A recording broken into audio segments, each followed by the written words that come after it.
Hello everybody, Derek's Damn Toys, and we are back with another action figure review. Today we've actually got a duo figure review, as I just got Taz in today, along with the Ringside exclusive Hook, of course, because the Taz is loose.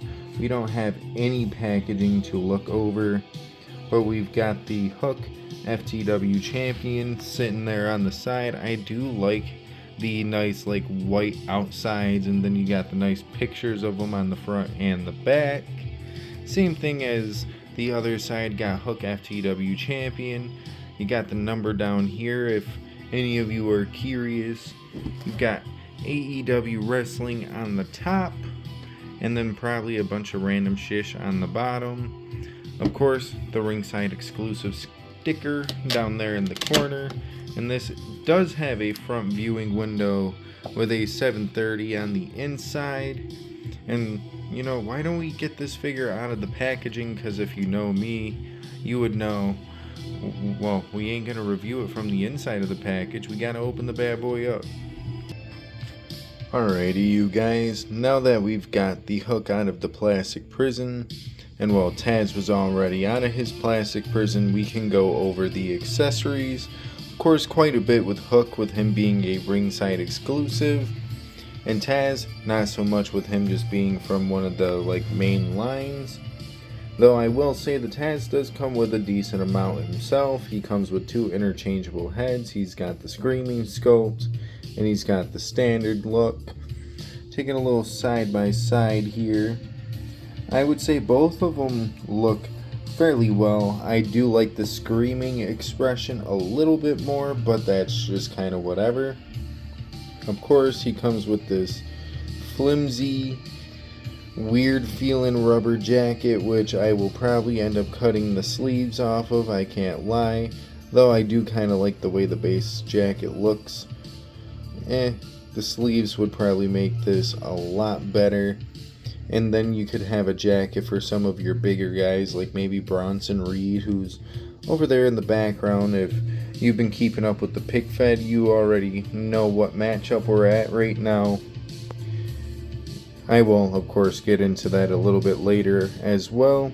But right here, if I can get it to focus, we've got a pair of sunglasses, a little worked out to fit around Taz's big bald head, just to show you they fit perfectly around his head, and they do fit around both head scans. Now getting into the Hook accessories, we've got a nice plain black hoodie that of course will stain your figure, so please soak this damn thing in some Dawn dish soap before you even think about putting it on the figure. At least give it a good 2 go-arounds in some Dawn dish soap. Let it soak, play around with it in the water, massage the fabric and stuff like that. And I promise you, some of that staining won't happen as long as you do it right. It won't happen at all. And I say it like that because when I washed the AEW clothes that I washed the other day, I threw them on a couple of Mattel figures, and neither one of them stained. Maybe I should try to test an overnight run before I say I guarantee it, though, because I still have yet to do that, if you did listen to my rant about it in one of the other videos. Of course, to move along with that, he's got a nice little white rubber backpack, so no, you cannot open this up and store your FTW championship in it like Orange Cassidy can with his book bag. But let me also be honest here, I kind of do dig the white look on the book bag. You've got one interchangeable hand, which is a hand that has a single chip in it. You've got a Hook brand bag of chips, which I feel like they really should do this because it actually kind of looks gas. I just now realized in person that that's the logo that he has on his tights here. So, you know, really neat attention to detail there. You've got an alternative head scan that already has a pair of sunglasses put onto it for his backstage and street looks. You've got the FTW Championship, which is a belt I've been looking to get in my collection for the longest time. Of course, one thing I do wish they had was the middle finger side plates on here. At least with it being a Ringside exclusive, would have been kind of neat to see. But then yet again, it is also marketed towards children, so I also understand that as well. You've got Taz's name written there up at the top. Ooh, I dropped the belt. Got the nice detail of the FTW World Heavyweight Championship as long as it would focus. FTW and Bring It on the side plates on both sides. And yeah, I don't really have too much to say on the belt other than I do love actually having that belt in hand. Sorry, my camera wouldn't focus there for a minute. But now we can get into both figures themselves. First things first, because he is the older figure out of the two, why don't we say F it and get into this Taz action figure. And first things first, I will say the articulation was great on this. You know, he can sit down. He's got double jointed knees as he should, and they articulate fairly well as well. He's got the upper thigh cut, which is always appreciated. He's got a lower thigh cut, I want to say as well, though it's a little stiff. Either that or there's just a... No, he does have it. I was about to say either that or there's just a cut there in the thigh and it just does not want to work. Of course, you also have the ankle articulation with the nice shoes. And the shoes do rotate a little bit, kind of like how AEW figures do. Only thing this figure cannot do, that especially his son, I want to say, can do, is a decent ab crunch. He doesn't even have a back, he doesn't even have like a back bend, no forward bend. He is just kind of chilling there, hoping that his legs can do a lot of the articulation and bending for him, and that is a little disappointing, but should have expected it. As with a lot of the bigger men from AEW, their torsos do not articulate as well as some of the skinnier figures like a Hook or a Kenny Omega. Of course, when it comes down to it, his main attention to detail on this figure would be the pants, the white soles on the sneakers, and the fact that he does have a wedding band on. So I guess if you're paying attention to his hand, he does have a wedding band on the hand, but other than that, he's got the black sweater. He's mainly just like decked out like a chubbier Navy SEALman or something like that, getting ready for combat. Those pants should probably be a different color. I don't know, it's just like the sweater. It gives me weird like tactical vibes. I don't know how to feel about it. Anyway, getting into his son's figure, there's a lot more to go over detail-wise here, which is why I kind of just threw these two together, along with the fact that, you know, Hook is Taz's son. You've got the nice look up, you've got the nice look down. Oh, that's actually something I didn't point out with Taz too, so yeah, you can see he can look up and down fairly well. You've got... Ooh, that's actually an unusual way to pop that torso off, but I thought he had a better ab crunch, but I was a tad bit too spoken. But he does have a better back bend than he does ab crunch. The ab crunch, it can be worked in there though, like it'll come. It's just, you know, you'll probably put a little wear and tear into the torso, and that's alright. Got the shoulder articulation, upper bicep swivel, got the double jointed elbows. You got the wrist articulation, which I also didn't point out on the Taz, but for whatever reason, this Hook, there we go. This Hook was giving me a little bit of trouble on the wrist articulation. Same thing on the other end, so I guess the hands are a little bit stiffy. Of course, you've got the nice short articulation here in the shorts. You've got the upper thigh cut, if I can get it to work because I can see it there, but, or at least I want to say it's there. Just give me a quick second. I don't know, that's weird. It looks like there's cut here for the upper thigh rotation, but then in the same breath, it will not rotate for the life of me. It looks like it wants to, but might be something I have to fix with some heat treatment, never know, but he does do a pretty decent split. He's got the double joint in the knee, and he's also got the boot rotation and stuff of that nature, which, you know, I did also just think about it. Let me go check something real quick. Alrighty. So after almost taking each leg off like 2 individual times, I was actually able to get the upper thigh cut working, which is odd to say because, you know, normally I have to do that with some heat treatment, but I almost could pop the thighs off on these just using my own like bare force, and it got something to pop in there, and it actually started rotating after. But of course, you know, like I was saying a second ago, you got the standard double jointed knee, you got the boot rotation, which is always a nice thing to know. You got the upper thigh, upper thigh. You got the upper ankle and backwards ankle movement. You've got the little bit of sway that these things can do, you know, because these things can move a full 360, kind of like how modern day Mattel figures are. And yeah, there's not really all that much I can say that's different with this hook compared to the other hook. Maybe the hair color's a little bit different. Of course, the shorts are different.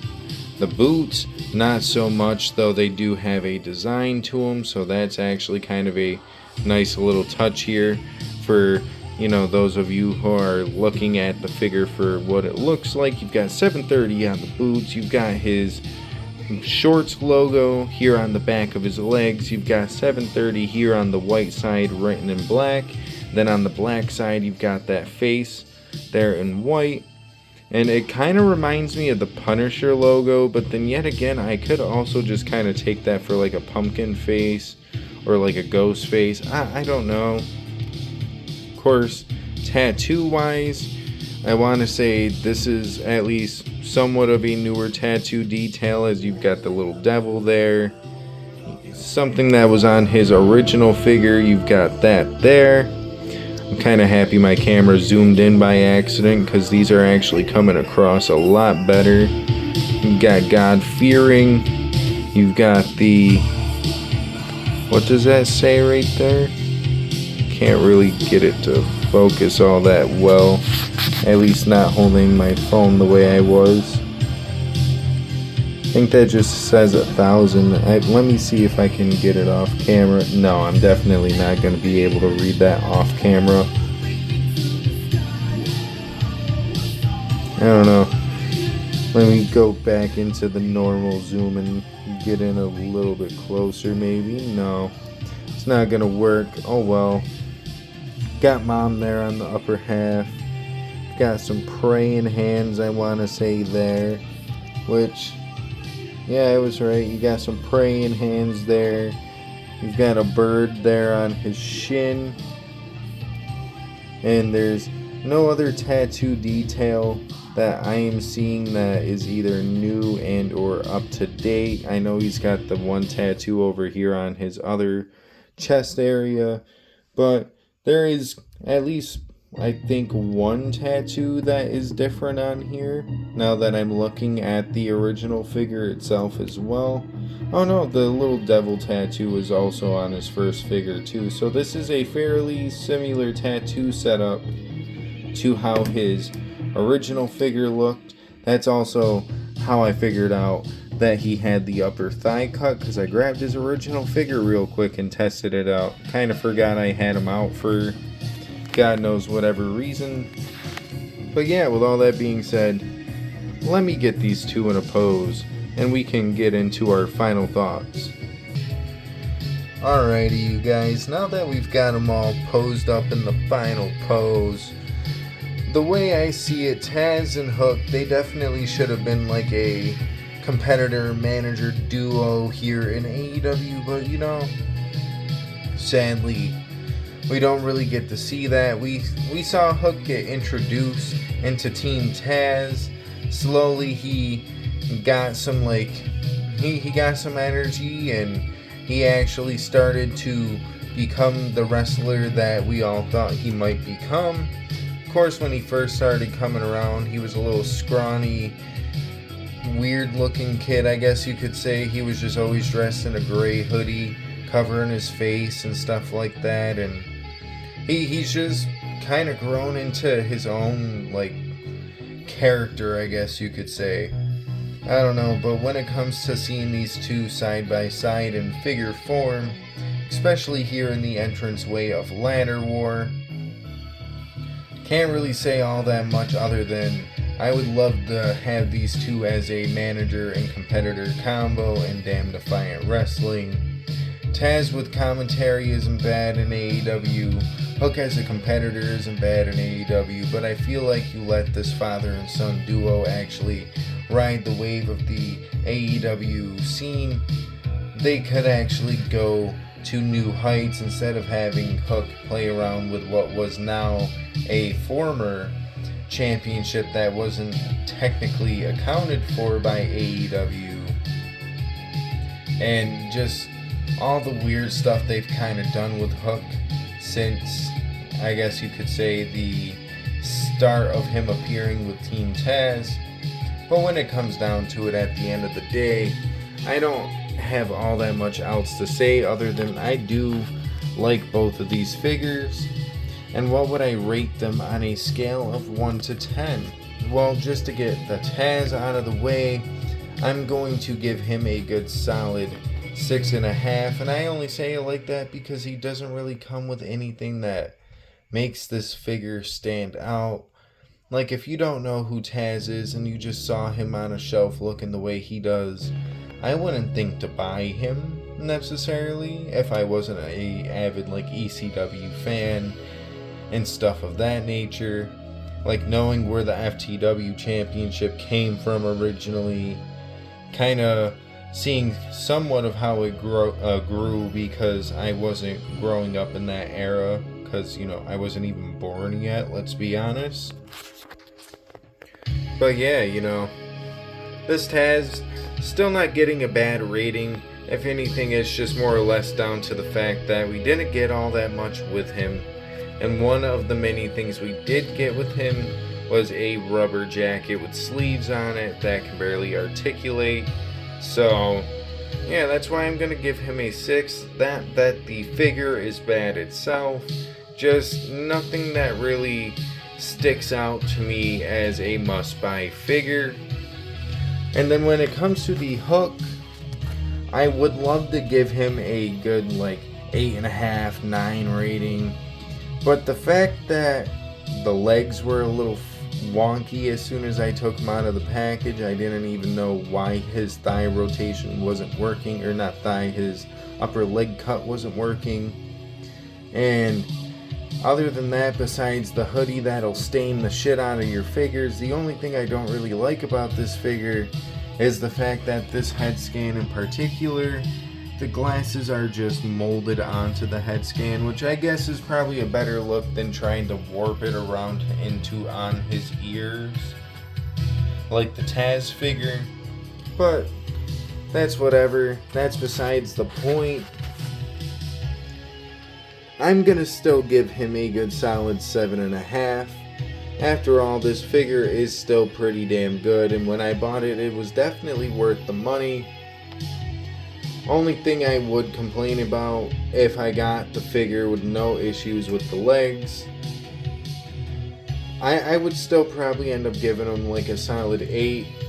It's nothing that makes me want to go ballistic now that I have it, but seeing it in hand, finally actually seeing the figure, messing around with the figure, it's not too terrible. If anything, I'd say grab this Hook, especially if you're either a big fan of Hook, or say you don't have this Hook right here, which is the original Hook.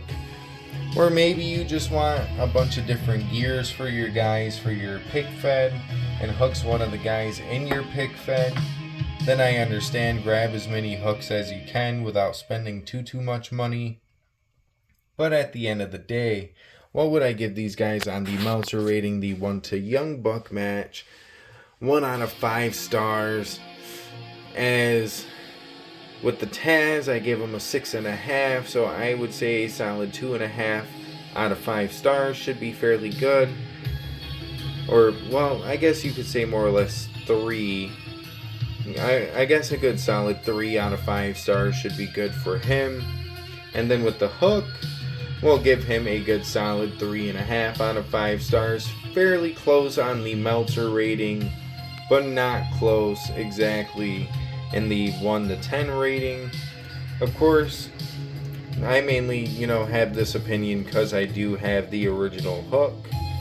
But if you guys, like I said, you don't have this Hook, maybe suggest getting this one right here that's on the screen, because I said that like I had this one showed on the screen again. So yeah, and with all that being said, because I did already take about 21 minutes plus to describe that, why don't we sign it off here? So if you guys did like the video, feel free to like the video, and if you did not like the video, womp womp, I guess. But if you did like the video, feel free to check out some of my other action figure reviews. We did just post a few of them yesterday with the Kane and the Ilya Dragunov Elite reviews. And now today, we've got a little bit of AEW for you too, with the Taz and Hook combo. Plus, we kind of got another action figure review to do after this.